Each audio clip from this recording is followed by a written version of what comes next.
Quand on sait qu'Arsenal a joué la fin de la saison sans neuf, avec même Mikel Merino en tant que neuf qui a marqué des buts, qui a été assez performant, mais quand le niveau montait en intensité, ça tenait plus. Se rapprocher d'un neuf comme Gyökeres, qui connaît déjà les championnats anglais pour avoir été dans des plus petites strates, franchement, ça a l'air d'être un mariage de raison.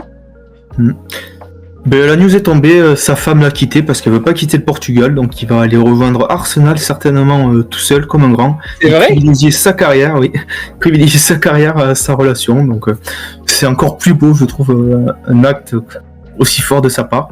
Mais ouais, blague à part, non, Gyökeres c'est le meilleur buteur sur les 2 dernières années en Europe. Il a empilé but sur but avec le Sporting, et on sait qu'Arsenal, ils n'ont jamais vraiment voulu acheter ce neuf. Et s'ils veulent passer ce cap, je pense que c'est essentiel. Aujourd'hui, il faut un buteur. Gabriel Jesus qui pourrait avoir ce rôle-là parfait, mais il est souvent blessé. Il y a un Havertz aussi, donc c'est... Non, pour moi, Gyökeres, ça peut être vraiment une très bonne solution. On sait que ça fait 2 ans qu'il confirme au Portugal. Je crois qu'il avait mis un triplé face à City en Ligue des Champions. Ouais. Donc non, c'est le moment en fait. Ouais, c'est le moment de passer à l'échelon supérieur et de se taper un plus haut niveau. Ils ont besoin d'un neuf. Mais quand tu vois qu'un Mikel Merino, il arrive à se débrouiller, marquer à droite à gauche, tu te dis que c'est un jeu quand même où peu importe qui tu mets, ça va le faire.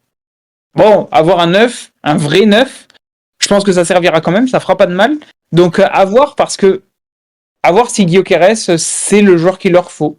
Dans le jeu de Arsenal, je vois plus un jeu fluide, tu vois, avec un Gabriel Jesus qui est un très bon lien. Je vois un Havertz qui est un faux 10, faux 9, tu vois, un mec hybride, donc il va faire ce lien sans être un véritable neuf. À voir si c'est vraiment le maillon manquant d'Arsenal. On sait qu'à Manchester City, on a souvent parlé du fait qu'il leur manquait un neuf.